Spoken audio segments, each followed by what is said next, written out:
I was 27 years old, I left a very demanding job in management consulting for a job that was even more demanding, teaching.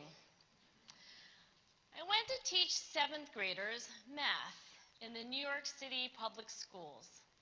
And like any teacher, I made quizzes and tests, I gave out homework assignments. When the work came back, I calculated grades. What struck me was that IQ was not the only difference between my best and my worst students. Some of my strongest performers did not have stratospheric IQ scores. Some of my smartest kids weren't doing so well. And that got me thinking. The kinds of things you need to learn in 7th grade math, sure, they're hard. Ratios, decimals, the area of a parallelogram. But these concepts are not impossible. And I was firmly convinced that every one of my students could learn the material if they worked hard and long enough. After several more years of teaching, I came to the conclusion that what we need in education is a much better understanding of students and learning from a motivational perspective, from a psychological perspective. In education, the one thing we know how to measure best is IQ. But what if doing well in school and in life depends on much more than your ability to learn quickly and easily? So I left the classroom and I went to graduate school to become a psychologist. I started studying kids and adults in all kinds of super challenging settings. And in every study, my question was, who is successful here and why? My research team and I went to West Point Military Academy. We tried to predict which cadets would stay in military training and which would drop out. We went to the National Spelling Bee and tried to predict which children would advance farthest in competition. We studied rookie teachers working in really tough neighborhoods, asking which teachers are still going to be here in teaching by the end of the school year. And of those, who will be the most effective at improving learning outcomes for their students? We partnered with private companies asking, which of these salespeople is going to keep their jobs? And who's going to earn the most money? In all those very different contexts, one characteristic emerged as a significant predictor of success. And it wasn't social intelligence, it wasn't good looks, physical health, and it wasn't IQ. It was grit. Grit is passion and perseverance for very long-term goals. Grit is having stamina.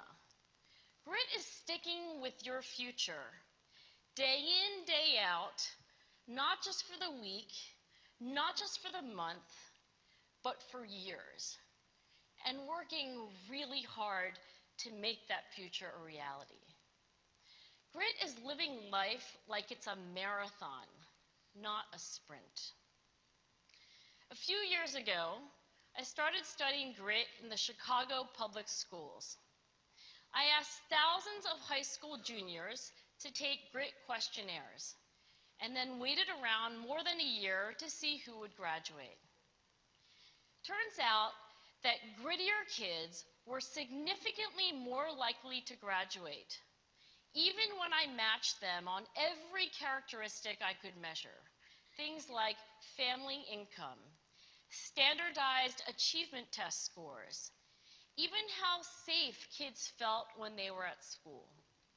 So it's not just at West Point or the National Spelling Bee that grit matters, it's also in school, especially for kids at risk for dropping out. To me, the most shocking thing about grit is how little we know, how little science knows about building it. every day, parents and teachers ask me, how do I build grit in kids? What do I do to teach kids a solid work ethic? How do I keep them motivated for the long run? The honest answer is, I don't know. What I do know is that talent doesn't make you gritty.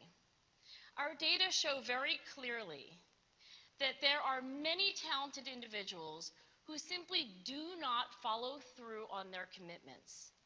In fact, in our data, grit is usually unrelated or even inversely related to measures of talent. So far, the best idea I've heard about building grit in kids is something called growth mindset.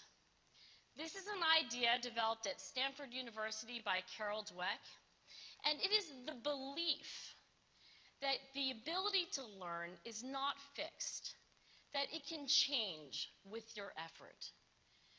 Dr. Dweck has shown that when kids read and learn about the brain and how it changes and grows in response to challenge, they're much more likely to persevere when they fail because they don't believe that failure is a permanent condition. So growth mindset is a great idea for building grit, but we need more. And that's where I'm going to end my remarks, because that's where we are. That's the work that stands before us. We need to take our best ideas, our strongest intuitions, and we need to test them. We need to measure whether we've been successful, and we have to be willing to fail, to be wrong, to start over again with lessons learned. In other words, we need to be gritty about getting our kids grittier. Thank you.